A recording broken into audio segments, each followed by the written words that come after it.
ሰላም ጤና ይስጥልን እንደምናላችሁ እጅጉን የምናከብራችሁ አድማጮቻችን በእያላችሁበት የዓለም ጥግ ሰላምታችን ድረሳችሁ ሰበር መረጃዎችን ይዘን መጥተናል። እንደተለመደው ቪዲዮ ላይክ በማድረግ እንድትጀምሩ በአክብሮት እንጠይቃለን። ከደቂቃዎች በፊት በዛሬው ዕለት በሰማ ሰበር መረጃ በትግራይ ክልል በሰሜናዊ አካባቢ በሚገኝ አንዳንድ አካባቢዎች ላይ ከፍተኛ የሆነ የድሮን ጥቃት ተደርጎ የህወሓት ቡድን ሆነው በማፈንገጥ ከኤርትራ ጋር ለመደራደር ሲሞክሩ የነበሩ የህወሓት ከፍተኛ መሪዎችን ጨምሮ በርካታ ታጣቂዎች የድሮን እርምጃ ተደርጎባቸው መገደላቸው ታውቋል። የተገደሉት ባለስልጣናትም ታውቋል። ዝርዝር መረጃውን እናስደምጣችኋለን። እንደተለመደው ሁላችሁም አዲስ የሆናችሁ ጭምር ሰብስክራይብ በማድረግና የደወል ምልክቱን በመጫን ቤተሰብ እንድትሆኑ በአክብሮት እየጠየቅን በቀጥታ ወደ ዝርዝር መረጃዎቹ እናልፋለን። ወደ ተገደሉትና በዛሬው ዕለት እርምጃ የተወሰደባቸው የህወሓት አመራሮች መካከል የተሰማውን ሰበር መረጃ ከማድረሳችን በፊት እዚህ ደረጃ ላይ ያደረሳቸውን አንድ ጥብቅ ሚስጥራዊ መረጃ እንደሚከተለው እናደርሳችሁ። በኢትዮጵያ ፖለቲካ ሰማይ ስር ከአደባባይ ጩኸት ይልቅ የጓዳ ውስጥ ድምጽ የጎላበት ወቅት ላይ እንገኛለን። በአዲስ አበባና በመቀሌ መካከል የተጀመረውና በሚስጥር የተካሄደው ድርድር አሁን ድንገት በታሪክ በመስቀለኛ መንገድ ላይ ቆመ ይመስላል። ይህ ድርድር በመቀሌ ቤተመንግስት ውስጥ አዲስ የመሰነጣጠቅ ድምጽ እንዲሰማ ምክንያትም ሆኗል። ነገሩ የመቀሌን ፖለቲካ ለሁለት ከፍሎታል። በአንድ በኩል የሰላም ፈላጊው ኃይል ከፌዴራል መንግስቱ ጋር ሲደራደር፣ በሌላ በኩል ደግሞ የክተትና የጦር ናፋቂዎችም ክተት ለማወጅ አዋጅ እያረቀቁ ይገኛሉ። እጅጉን የምናከብራችሁ አድማጮቻችን ታዲያ በዚህ በተሰማው መረጃም በአውሮፓ ዲፕሎማቶች አማካኝነት የተጀመረው ድርድር ሲቪሉን ከወታደሩ የህወሓት ጀነራሎችን አቃቅሯል። ጀነራል ታደሰ ወረደ ወደ ኤርትራ ድንበር ማቅነታቸው ያነጋገረ ሲሆን፣ በሌላ በኩል ጀነራል ጻድቃን ጀነራል ታደሰን ይተካሉ የሚባሉ ጉዳይም ሻዕቢያን አስደንግጧል። ተንታኞች ጠቅላይ ሚኒስትር አብይ አህመድ ጥይት ሳይተኩሱ ህወሓትን እያፈራረሱት ነው የሚገኙት በማለት ይናገራሉ።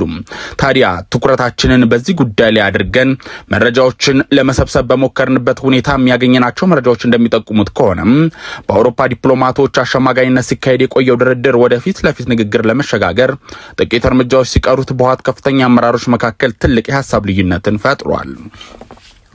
በአንድ በኩል በነ ዶክተር ደብረጽዮን ገብረ ሚካኤል ያሉ የሲቪል ፖለቲካዎችም አዲስ አበባ ጋር ፊት ለፊት ተቀምጦ ለመደራደር ፍላጎት ቢያሳዩም፣ በሌላ በኩል ግን የአፈንጋጩ ቡድን የድርድሩን ጠረጴዛ ለመገልበጥ እየተንቀሳቀሰ መሆኑ ተሰምቷል። ታዲያ ይህንን ያፈነገጠውን ቡድን እየመራ የሚገኘው የቀድሞ የደህንነት ኃላፊ የሆነው ጌታቸው አሰፋ እንደሆነም ታውቋል።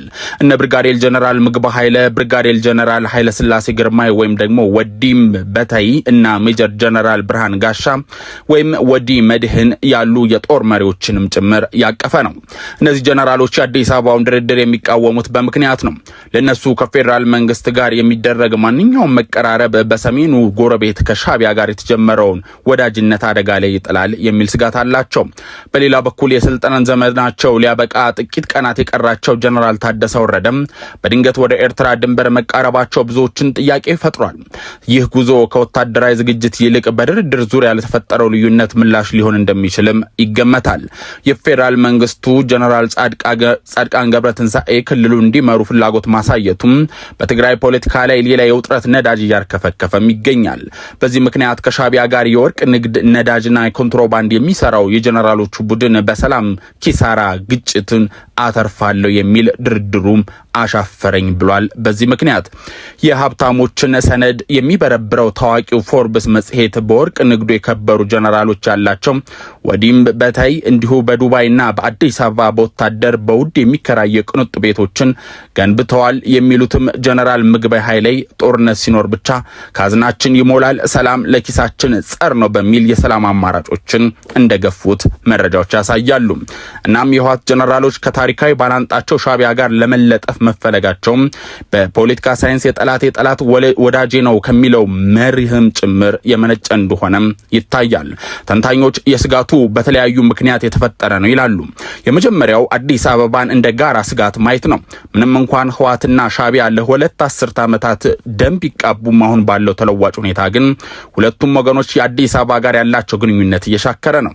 የህወሓት አፈንጋጭ ጀነራሎች የፌዴራል መንግስት ጋር ከመወዳጀት ይልቅ ከአስመራ ጋር መቆየትን የተሻለ የመደራደሪያ አቅም እንደሚሰጣቸው ያምናሉ። ሲቀጥልም የህወሓት የውሳኔና የዋስትና ፍለጋም ጭምር ነው። ጀነራሎች በደም በሙስናም ጭምር መጨማላለቃቸው ሰላም ስጋታቸው እንዲሆን አድርጎታል። ሰላም ወንጀላችን ያጋልጠዋል ብለው ይሰጋሉ። በፕሪቶሪያው ስምምነት መሰረት ትጥቅ መፍታትና የሽግግር ሂደቱ ለጀነራሎቹ የግል ደህንነት ስጋት ብቻ ሊሆን ይችላል። በመሆኑም የኤርትራን ወታደራዊ ጡንቻ እንደ ሌላ በመጠቀም በአዲስ አበባ ላይ የጫና ስልት ለመከተል እያሰቡ ሊሆን ይችላልም የሚሉ መረጃዎች ከነ ማስረጃዎቻቸው በአሁኑ ሰዓት እየወጡ ይገኛሉ። ሌላውና ቁልፉ ጉዳይ ደግሞ የፕሪቶሪያው ስምምነት ሁሉንም የህወሓት ሰዎች ያስደሰት አይደለም። ሻዕቢያ በፕሪቶሪያው ስምምነት ውስጥ ቀጥተኛ ተሳታፊ አለመሆኑ በትግራይ ውስጥ ድርድርን የሚቃወሙ ኃይሎችን በመርዳት የራሱን ቀጠናዊ ፍላጎት ለማስከበር ምቹ ሁኔታን ፈጥሮለታል። በእንቅርት ላይ ጆሮ ደግፍ እንዲሉ አቶ ጌታቸው ረዳን በሴራ ያባረሩ ጀነራሎች ጀነራል ጻድቃንን የትግራይ ጊዜያዊ አስተዳዳሪ ወይም መሪ ይሆናሉ የሚለውን ጉዳይ አስደንግጧቸዋል። የጀነራል ጻድቃን ገብረትንሳኤ ወደ ክልላዊ አመራርነት መምጣትና የተወሰኑ የጦር አዛዦች ወደ አስመራ የሚያደርጉትን ስውር እንቅስቃሴ በኢትዮጵያና በሰሜኑ ቀጠና ላይ የሚፈጥረው ተጽዕኖ እጅግ ውስብስብ እንደሆነም ግልጽ ነው። ጀነራል ጻድቃን ገብረትንሳኤን ወደ ክልሉ መሪነት ማምጣት ሁለት ተቃራኒ የሆኑ ውጤቶችን ሊያስከትል ይችላል። የመጀመሪያው ለዘላቂ ሰላም ያለው ፋይዳ ነው። የጀነራሉን በዲፕሎማሲያዊ ማህበረሰብ ዘንድ ያላቸውን ተቀባይነት ክልሉን ወደ መደበኛ የፖለቲካዊ መዋቅር ውስጥ ለመመለስም ይረዳል ተብሎ ይታመናል። ከዚህ ባሻገርም ለክልሉ ተቃዋሚ ሪፎርም ሊያዋልዱ ይችላሉ። ከፖለቲካ ርዕዮተ ዓለም ይልቅም ለተግባር አስተዳደር ቴክኖራቲክ አቀራረብም የሚሰጡ በመሆናቸው በጦርነት የደቀቀውን የክልሉ ኢኮኖሚና መዋቅር መልሶ ለመገንባት የተሻለ አቅም ሊኖራቸው ይችላል። በሌላ በኩል ከሻዕቢያ ጋር የሚሰሩ ኮንትሮባንዲስት ጀነራሎችም በጀነራሉ ወደ መቀሌ መምጣት አዲስ ግጭትም ሊጠምቁ ይችላሉ።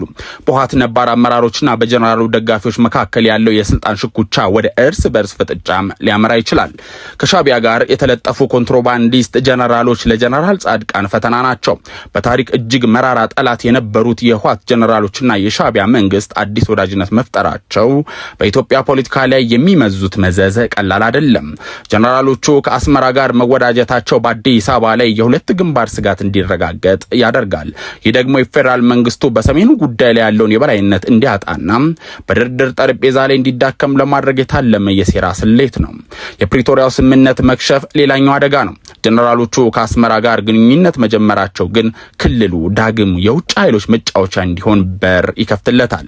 የጀነራል ጻድቃን ወደ መሪነት መምጣት ለትግራይ መረጋጋት ሊሰጥ ቢችልም ጀነራሎቹ ወደ አስመራ መመልከታቸው ለኢትዮጵያ ሰላም እጅጉን አደጋ ነው። የህወሓት የፕሪቶሪያውን ስምምነት ብቻ ሳይሆን እቆምለታለሁ የሚለውን ህገ መንግስቱን ደጋግሞም እየጣሰ እንደሆነ ማሳያ ነው። በህገ መንግስታዊ ስርዓት መሰረት ከውጭ ሀገራት ጋር ግንኙነት የማድረግና የውጭ ፖሊሲን የመቅረጽ ስልጣን የፌዴራል መንግስት ብቻ ነው። አንድ ክልል አስተዳደር ከጎረቤት ሀገር ጋር ቀጥተኛ ግንኙነት ሲፈጠር የማዕከላዊ መንግስቱን የዲፕሎማሲ ሞኖፖሊ ይሰብረዋል። የኤርትራ መንግስት በኢትዮጵያ የውስጥ ፖለቲካ ላይ ያለውን ፍላጎትና ተሳትፎ የታወቀ ነው። አስመራ ከትግራይ ጀነራሎች ጋር የሚታደርገውን መቀራረብ በኢትዮጵያ መንግስት ላይ ጫና ለመፍጠር እንደ ስልታዊ መሳሪያም ሊያገለግል ይችላል። ይህ የትግራይን ህዝብ ተጎጂ ያደርገዋል። ኢትዮጵያ በአሁኑ ወቅት የባህር በር ፍላጎቷን ለማሳካት በምታደርገው ጥረት የኤርትራ ጋር ያላት ግንኙነት በጥርጣሬ የታጀበ ነው። ይህ ግንኙነት በቶሎ ካልተገታ ወይም በፌዴራል መንግስቱ ቁጥጥር ስር ካልዋለም ሀገሪቱን ወደ አዲስ ይበልጥ ውስብስብ ወደሆነ የቀጠና የጦርነት ልትገባም የሚያስችላት ይሆናል። በብዙ የፖለቲካ ተንታኞች እይታ የኢትዮጵያ የውስጥ ሰላም መረጋጋትና መናጋትም ጭምር ከአስመራ ስትራቴጂካዊ ፍላጎት ጋር በቀጥታ የተያያዘ ነው። በመሆኑም የሻዕቢያን አስተዳደር መቀየር ለኢትዮጵያ በረከት ነው። ትግራይና አማራ ክልልን ጨምሮ በሰሜኑ የሀገራችን ክፍሎች የሚታዩ ግጭቶች ከአስመራ ጣልቃ ገብነት ጋር የተቆራኙ ናቸው። ኢትዮጵያ ትልቁን ስትራቴጂካዊ ፈተና የባህር በር አልባነት ነው። የአሁኑ የአስመራ አስተዳደር ለኢትዮጵያ የወደብ ጥያቄ ያለው አቋም እጅግ ግትር ነው። ወዳጅ የሆነ አዲስ መንግስት በአስመራ ቢመሰረት ኢትዮጵያ በቀይ ባህር ላይ ያላትን ተሰሚነት ያሻሽላል። ሻዕቢያ ከስልጣን መወገዱ ኢትዮጵያ ፊቷን ወደ ልማትና ወደ ቀይ ባህር ትስስር እንድታዞር ትልቅ እድል ይፈጥርላታል።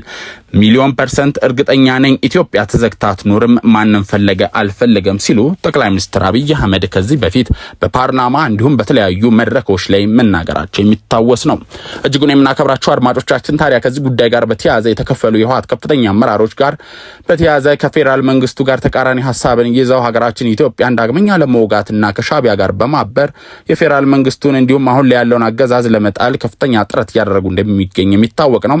የኤርትራ አመራሮች በመቀለ ከተማ ገብተው ወታደራዊ አመራሮች ጭምር ንግግር አድርገው ከህወሓት አመራሮች ጋር መመለሳቸው የሚታወቅ ነው።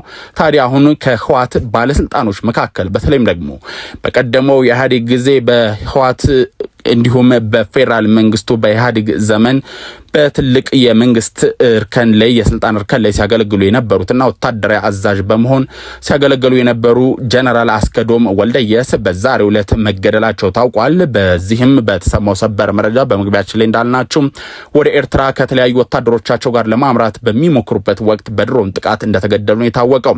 ከዚህ ጉዳይ ጋር በተያያዘ ከህወሓት ኃይሎች የተሰጠ ይፋዊ መግለጫ ባይኖርም በከፍተኛ ሁኔታ ድንጋጤ ውስጥ እንደሚገኙና በቦታው እንዲሁ በከፍተኛ ሁኔታ ወታደሮቻቸውን እያሸሹ እንደሚገኝና የድሮን ጥቃት አሁንም ዳግመኛ ሊደረግ እንደሚችል በማወቅ የተለያዩ ትዕዛዞችን እያስተላለፉ እንደሚገኝ ነው የወጣው መረጃ የሚያሳየው። በተለይም የኢትዮጵያን ቀርቶ የዓለም ሚዲያዎች ጭምር ትኩረታቸውን በዓለም አቀፍ በሚደረገው በኢራን እስራኤልና አሜሪካ ማለትም በመካከለኛው ምስራቅ ጦርነት ላይ በተደረገበት በዚህ ወቅት በኢትዮጵያ የውስጥ ኃይሎች መካከል የተደረገ የሚገኙ ጥቃቶች አሁንም ቀጥለዋል። እርምጃ እየተወሰደባቸው እንደሆነ ታውቋል። በትግራይ ክልልን በህዝብ ምርጫ እንዲሁም በህጋዊ መልኩ ለማስተዳደር የሚሞክሩ ኃይሎችንም በመንግስት በኩል እያበረታታ እንደሚገኝና ጀነራል ጻድቃንን ጨምሮ ሌሎች አመራሮች ወደ መሪነት እንዲመጡ ድጋፍ እያደረገ እንደሚገኝ ከፌደራል መንግስት እየወጡ የሚገኙ መረጃዎች ቢያሳዩም ሆኖም ግን በእኛ መንገድ ይሄዳል እኛ ያለውን እንመርጣለን የሚሉት እነ ሞንጆሪኖ እንዲሁም ሌሎች የህወሓት ተገንጣይ ኃይሎች ግን አሁንም ቢሆን ሐሳባቸው ባሰቡት መንገድ እየሄደ የሚገኝ አይመስልም። እጅጉን ምናከብራችሁ አድማጮቻችን በቀጣይ አዲስ ትኩስ እንዲሁ መደመጥ ባለባቸው መረጃዎች እስክንገናኝ በቸር ቆዩልን።